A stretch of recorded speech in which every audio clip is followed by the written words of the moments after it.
الشيطان الرجيم بسم الله الرحمن الرحيم الحمد لله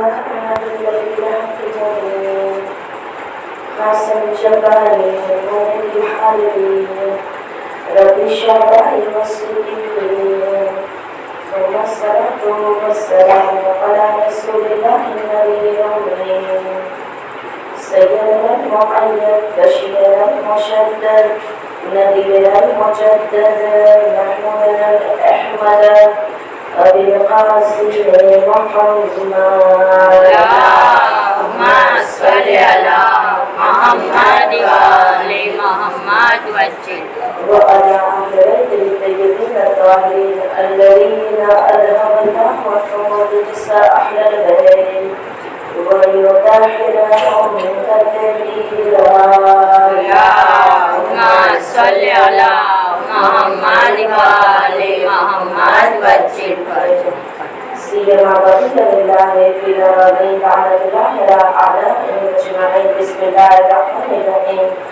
اللهم صل وسلم وبارك على صاحب رحمة النبوية والصولة الحيدرية والعصمة الفاتنية والحلم الحسنية والشجاعة الحسنية والعبادة السجادية والمعاصر الباقية والآثار الجعفرية والعلوم الكاظمية والحجج الرضوية والجود الداخلية والنقابة الناقلية والحيبة الأسكرية لقائمين اللهم صل على محمد وآل محمد وسلم. بسم الله الرحمن الرحيم.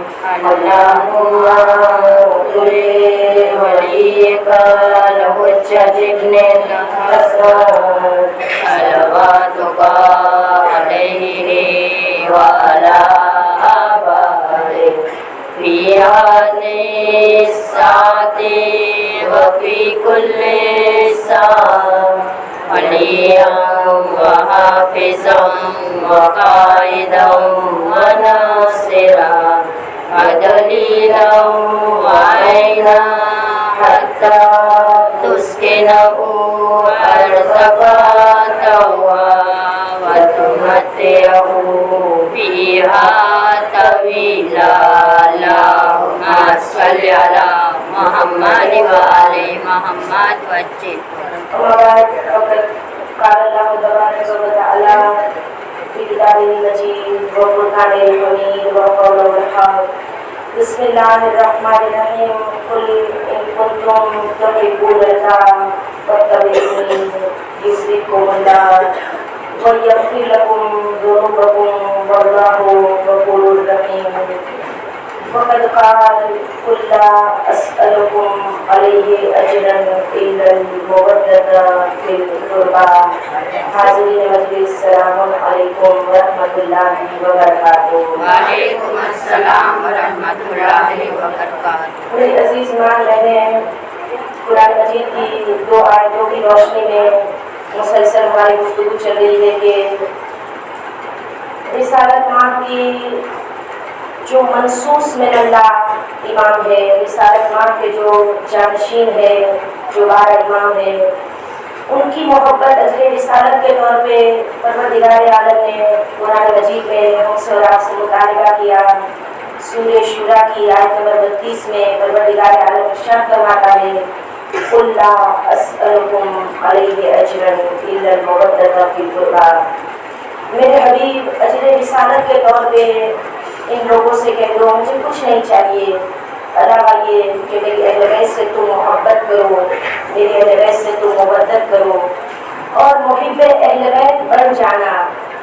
یہ کوئی معمولی مقام نہیں ہے، یہ کوئی معمولی چیز نہیں ہے کہ ہم دعویٰ کریں کہ ہم محب اہل بیت ہیں. محب اہل بیت کون سے ہوتے ہیں؟ رسالت ماں کہتے ہیں کہ قیامت کے دن جب محب اہل بیت محشر کے میدان میں جائیں گے، پروردگار عالم انہیں ایک ندا دے کے کہے گا کہ اے محب اہل بیت، اے رسالت ماں کے 12 جانشین کو منصوص من اللہ ماننے والے، اس کی محبت کو اپنے دل میں جگہ دینے والے، اے محب اہل بیت، دنیا اور آخرت کی تمام بھلائی اور تمام خیر تیرے لیے ہے، اس میں کوئی شک نہیں ہے کہ جنت بھی تیرے لیے ہے۔ رسالت ماں کہتے کہ اس کی وجہ یہ ہے کہ محب اہل بیت میں 20 خصال پائے جاتے ہیں، 20 کوالٹیز پائی جاتی ہے، 20 خوبیاں پائی جاتی ہے۔ اور وہ کون کون سی صفت ہے جو محب اہل بیت میں پائی جاتی ہے؟ اللہ کے رسول کہتے ہیں کہ 10 صفت دنیا میں پائی جاتی ہے اور 10 اوصاف آخرت میں پائے جاتے ہیں۔ دنیا میں جو کوالٹیز محب اہل بیت میں پائی جاتی ہے، جس میں سب سے پہلی صفت یہ ہے، اللہ کے رسول کہتے ہیں کہ الزہد فی الدنیا، محب اہل بیت دنیا میں زاہد بن کے زندگی گزارتا ہے۔ دنیا میں کچھ ملے نہ ملے اسے کچھ فرق نہیں پڑتا، وہ صرف اپنی آخرت کو مد نظر رکھتا ہے۔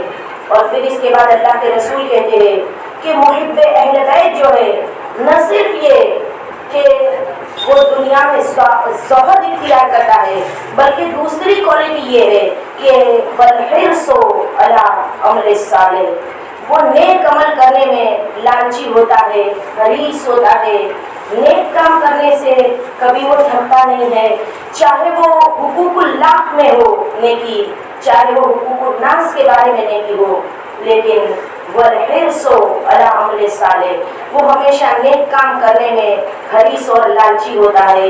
اور پھر اس کے بعد اللہ کے رسول جو تیسری کوالٹی اور تیسری نشانی محب اہل بیت کی بیان کرتے ہیں، کہتے ہیں کہ والورع فی الدین، جو محب اہل بیت ہوتا ہے وہ دین کے معاملے میں ورع پسند ہوتا ہے۔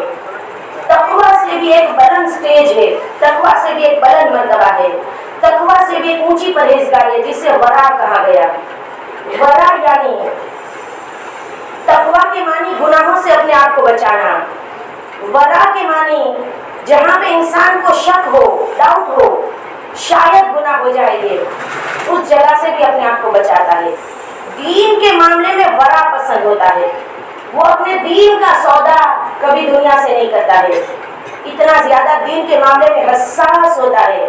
آیت اللہ دستگیر شیرازی کہتے ہیں کہ وہ دنیا کو لے کے اپنے آپ کو جہنم کا ایندھن بنانا نہیں چاہتا ہے، وہ جانتا ہے دنیا میں کچھ دنوں کی سہولتیں جس میں اگر میں نے ورع اختیار نہیں کیا تو یہ جہنم کا ایندھن مجھے بنا دے گی، لہٰذا یہ دین کے معاملے میں بڑے حساس ہوتے ہیں، یہ کبھی بھی اپنے دین کا سودا دنیا کے ساتھ نہیں کرتے، ہمیشہ دین کو پرائیورٹی دیتے ہیں، دین کو اہمیت دیتے ہیں، دنیا ان کے لیے کچھ نہیں ہوتی ہے۔ اور میری عزیز ماں بہنیں، آئیے اس کی وضاحت میں زیادہ نہ جاتے ہوئے، آج چونکہ اس مجلس کی چوتھی کڑی ہے، لہٰذا اللہ کے رسول جو چوتھی نشانی بیان کرتے ہیں، کوالٹیز جو محبان اہل بیت میں ہونی چاہیے، اللہ کے رسول کہتے ہیں کہ نہ صرف یہ کہ وہ دین کے معاملے میں ورع پسند ہوتے ہیں، بلکہ وہ لوگ والنشاط الی قیام اللیل ہوتے ہیں، وہ واجبات کی ادائیگی میں اتنے زیادہ حساس ہوتے ہیں، دین کے ساتھ ساتھ جو اس کی واجبات ہے، اللہ کے رسول کہتے ہیں کہ رات میں وہ قیام کرنے والے ہوتے ہیں، رات کو جاگنے والے ہوتے ہیں۔ ہماری اور آپ کی زندگی کا اصل مقصد کیا ہے؟